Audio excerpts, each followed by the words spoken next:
funny thing when God interrupts your life, taps you on the shoulder, and tells you to stop doing what you're doing because he has a different plan for your life. But that's what happened to me. Didn't start out quite this way.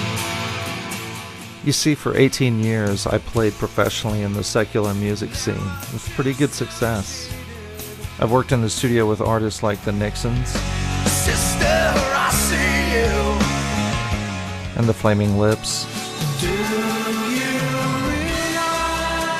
and have played concerts on the same bill as Heart, these dreams go on when I close my eyes? Duncan Sheik, 'Cause I am barely breathing, and I can't Lisa Loeb, You say and Sixpence None the Richer. against me beneath the nail. I even played piano for the legendary Bo Diddley at a concert one night in Colorado. While fronting a popular college rock band called the Dirt Poets, I managed to make the top 20 charts in several markets around the country. My musical journey has been one amazing ride. All that being said, I never really felt part of the very music scene that it seemed I was right in the middle of because of one little detail. I knew Christ as my Savior.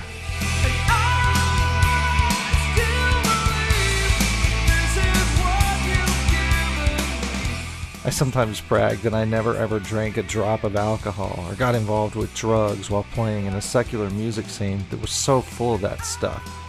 But Satan didn't care. He knew as long as I was out there in the clubs alone, without a Christian by my side, that he would always have a chance to slowly pull me away from Christ. And now looking back, I can clearly see that he succeeded. For a while.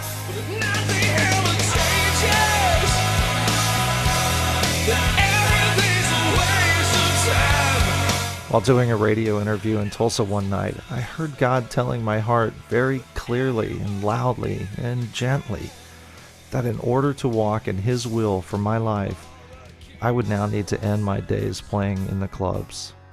I even remember telling the musicians who played for me in the radio station's parking lot after the interview.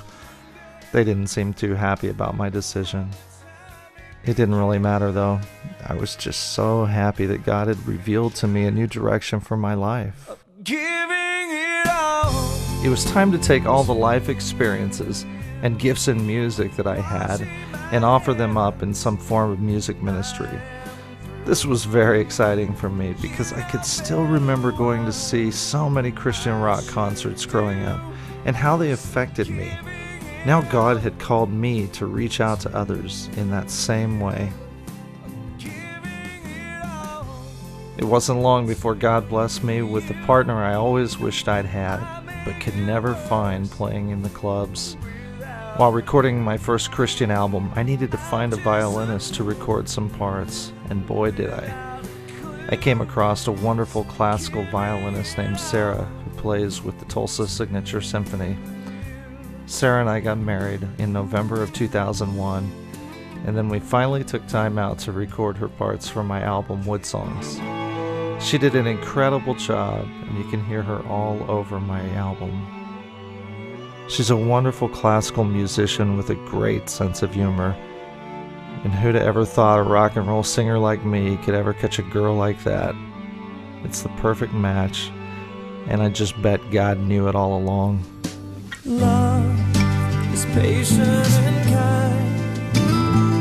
Now we have a beautiful little girl who has taught me a thing or two about a father's love for his child, completely opening up my eyes to how my Father in heaven must love me.